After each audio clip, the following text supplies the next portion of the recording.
Hello friends, welcome back to the health care today. आज हम discuss करेंगे asthma के बारे में। आस्थमा क्या होता है, किस लिए होता है और आस्थमा का कंट्रोल कैसे होता है। जैसे हम देखते हैं, जैसा आस्थमा बोलते हैं बहुत सारे पेशेंट पैनिक हो जाता है और बहुत सारे लोग को ये भी होता है आस्थमा इलाज नहीं होता है और ये भी गलतफहमी होता है हम इन्हेलर अगर एक बार लेंगे लाइफ टाइम लेना पड़ता है। ये सारी गलतफहमी को हम आज दूर करेंगे, आपको एक क्लियर एविडेंस देंगे आस्थमा क्या होता है और किस तरीके से इसका इलाज किया जाता है। आस्थमा एक एलर्जिक बीमारी है जो आपको जेनेटिकली मिलता है। कुछ और कारण भी होता है जिसमें बचपन में कुछ इन्फेक्शन की वजह से भी आस्थमा बन सकता है और कुछ कुछ केसेस में पोल्यूशन की वजह से भी आस्थमा आ सकता है। बट 90% केसेस में आपको आस्थमा का मूल कारण होता है एलर्जी। एलर्जी का कारण आपको जेनेटिकली आपका बॉडी एलर्जी के लिए प्रोन होता है। जिसको एलर्जिक सिम्टम्स होता है उसको हम फैमिली हिस्ट्री जब पूछता है, उनका दादा दादी या नाना नानी या मामा मामी किसी को ऐसा सिम्टम होता था। आजकल ये सिम्टम ज़्यादा हो गया बिकॉज पोल्यूशन की वजह से सिम्टम का एग्रेवेशन होता है। अब आस्थमा के बारे में हम बात करेंगे। जैसा मैंने बोला ये एक एलर्जिक बीमारी है। क्यों आपको डॉक्टर भी आस्थमा अपफ्रंट नहीं बोलता है? बिकॉज जैसा हमारा बॉडी एलर्जिक पोटेंशियल होता है, हमारा बॉडी में कोई भी ऑर्गन एलर्जी को प्रोन हो सकता है। जैसा चमड़ी होता है, चमड़ी का एलर्जी होता है जिसको हम एलर्जिक डर्मेटाइटिस बोलता है। आंख का एलर्जी होता है जिसको हम एलर्जिक कंजंक्टिविटिस बोलता है। सिमिलरली नाक का जो एलर्जी होता है जिससे नाक बहता है या नाक बार बार बंद होता है उसको एलर्जिक राइनाइटिस बोलता है। कुछ लोग को बार बार सिर दर्द होता है, बार बार उनको ऑफिस में छुट्टी लेना पड़ता है जिस वजह से उनका नाक का भी बंद रहता है जिसको हम साइनसाइटिस बोलते हैं। उसका मूल कारण एलर्जी है, उसको एलर्जिक साइनसाइटिस बोलते हैं। कुछ लोग को एलर्जी गले में होता है जिसलिए बार बार उनको टॉन्सिल्स आ जाता है और बार बार उनको गले खराब होते रहते हैं जिसको हम एलर्जिक फेरिंजाइटिस बोलते हैं। सिमिलरली लंग का जो एलर्जी है जो सांस का नली को इन्वॉल्व करता है उसको एलर्जिक ब्रोंकाइटिस बोलता है या आस्थमा बोलता है। आप आस्थमा बोलने से बहुत सारे पेशेंट पैनिक हो जाता है, इसलिए डॉक्टर हम कन्वीनियंटली आपको बोलता है ये ब्रोंकाइटिस है। बट अगर ब्रोंकाइटिस का अनेक कारण होता है, उसमें एलर्जी एक कारण है, तो एलर्जिक ब्रोंकाइटिस को हम बोलते हैं आस्थमा। जैसा कुछ इन्फेक्टिव ब्रोंकाइटिस होता है जिसमें वायरस के दौरान ब्रोंकियल स्वेलिंग होता है जिसको इन्फेक्टिव ब्रोंकाइटिस होता है। कुछ लोग स्मोक करता है जिस वजह से सांस की नली में सूजन आता है, इसको क्रॉनिक ब्रोंकाइटिस बोलता है। जैसे इन्वॉल्वमेंट होता है उसके हिसाब से ब्रोंकाइटिस का टर्म यूज़ किया जाएगा। सो आस्थमा बोलने से बहुत सारे पेशेंट पैनिक हो जाता है, वो तुरंत दूसरे डॉक्टर के लिए सेकंड ओपिनियन के लिए चले जाता है, इसलिए डॉक्टर बोलता है ये ब्रोंकाइटिस है। बट एलर्जिक ब्रोंकाइटिस और आस्थमा एक ही बात है। और दूसरी बात, जब एलर्जी आपको बोला गया इसके लिए कोई टेस्ट करने की ज़रूरत नहीं है, बहुत सिंपल है। जब भी मौसम बदलता है या जिस चीज़ के साथ आप एलर्जिक हो उसके कांटेक्ट पे जब जाओगे आपका सिंपल सिम्टम्स होता है, सांस का नली टाइट होता है, रिएक्शन की वजह से सूजन आता है, जो पहले इतने से रास्ता जो है वो छोटा हो जाता है जिसके दौरान लोगों को सीटी बजता है, ऐसा आवाज़ आते रहता है। ये आवाज़ की वजह से हमें पता चलता है ये पेशेंट को सांस का नली में कंस्ट्रिक्शन है।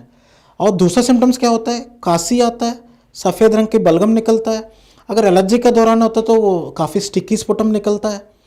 और बाकी धीरे धीरे क्या होता है उनको सांस फूलने लग जाता है बिकॉज पहले इतनी सी हवा से जो रास्ता ऑक्सीजन जा रहा है वो रास्ता छोटा हो गया, तो पेशेंट को हेवी वर्क करने में जैसे सीढ़ी चढ़ने में या कुछ फिजिकल एक्टिविटी करने में उनको सांस फूलता है।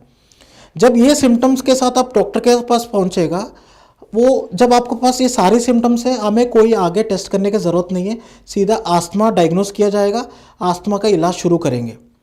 बट काफ़ी बार आप लेट पहुंचते हो डॉक्टर के पास, उनके पास आप जब पहुंचेंगे वो आपके पास वीजिंग नहीं होता है। फिर जब आप जैसा हिस्ट्री बोलता है जो सजेस्टिव ऑफ आस्थमा बोलता है उस समय हम एक टेस्ट करते हैं जिसको पीएफटी बोलते हैं, पल्मरी फंक्शन टेस्ट बोलता है, जिसमें हम चेक करते हैं आपका उम्र, हाइट और वेट के हिसाब से जितना आपका लंग फंक्शन करना चाहिए उतना कर रहे नहीं कर रहे। अगर उतना नहीं कर रहे फिर हम आपको इनडायरेक्ट हिंट मिलता है जिसमें आपका सांस का नली में ऑब्स्ट्रक्शन मिल रहा है।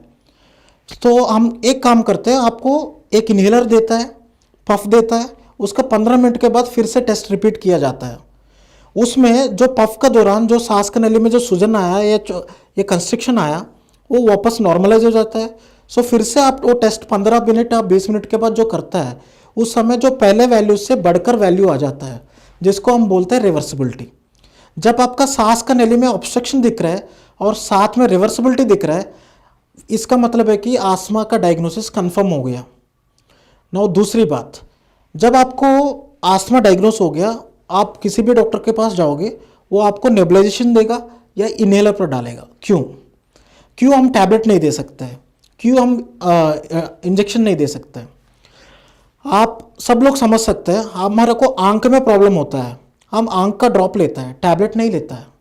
बिकॉज टैबलेट पेट में जाएगा, पेट से लिवर में आएगा, लिवर से हार्ट में आएगा, हार्ट से फिर सर्कुलेट होके वापस आई में आएगा।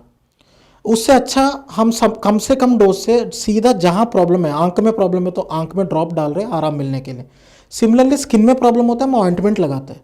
सिमिलरली कान में प्रॉब्लम होता है, कान का ईयर ड्रॉप्स डालते हैं।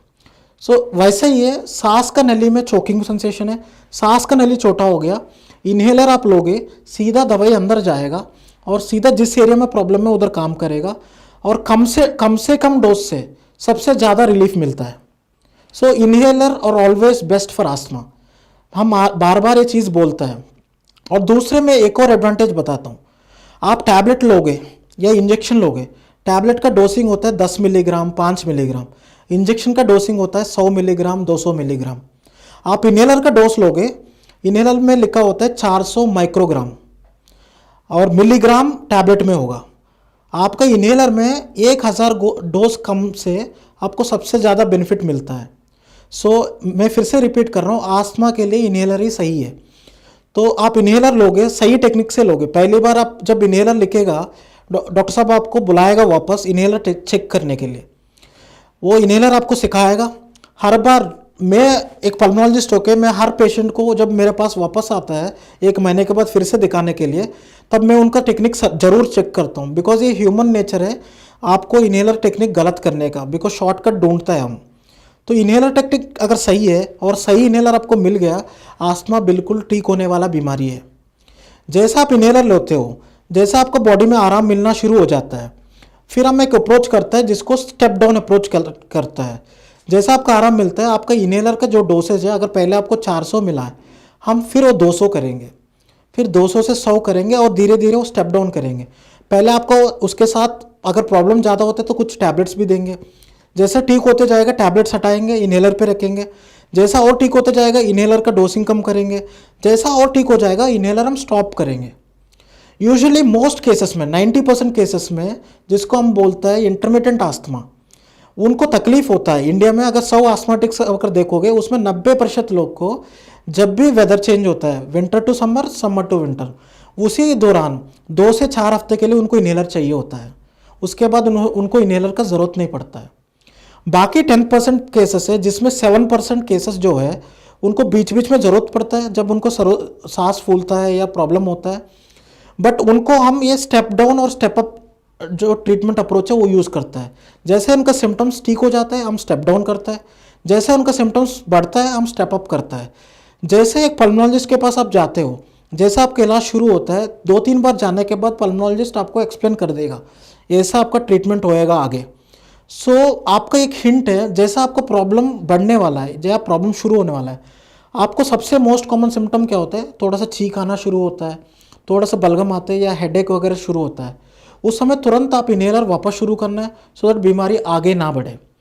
और दूसरे ये जो चीज़ है, मैं काफ़ी बार पेशेंट से सुनता हूँ, एक बार इन्हेलर पे डाला है वजन बढ़ता है या इन्हेलर का आदत पड़ जाता है। ये सारी चीज़ गलत है। इन्हेलर का डोज है माइक्रोग्राम में होता है, वो जो डोज है वो ब्लड के साथ मिलता नहीं है, कोई सिस्टमिक इफेक्ट्स नहीं होता है। सो आपका वजन बढ़ना, ग्लूकोज ब्लड प्रोफाइल गड़बड़ होना और आपका बोन्स वीक होना, ये इन्हेलर के साथ नहीं होता है। और इन्हेलर से कोई आदत नहीं बनता है। बहुत सारे आस्थमा मरीज़ है, मैंने जैसा बोला है, उनको जैसा ठीक हो जाता है हम इन्हेलर से हटा देता है। हाँ, कुछ 1 से 3% पेशेंट होता है जिनको आस्थमा सीवियर बोला जाता है, जिसमें उनको इन्हेलर का ज़रूरत राउंड द क्लॉक मिलता है। उन केसेस में हम आपको ऐसा इन्हेलर देता है जो मॉर्निंग एक बार और इवनिंग एक बार लेने से आपको ठीक रहता है, जिसको बोलता है हम कंट्रोलर इन्हेलर। सो हमारा जो इन्हेलर से 2 तरीका का होता है। एक है आपको जो तकलीफ होता है उससे रिलीव करने वाला, जिसको हम रिलीवर बोलता है।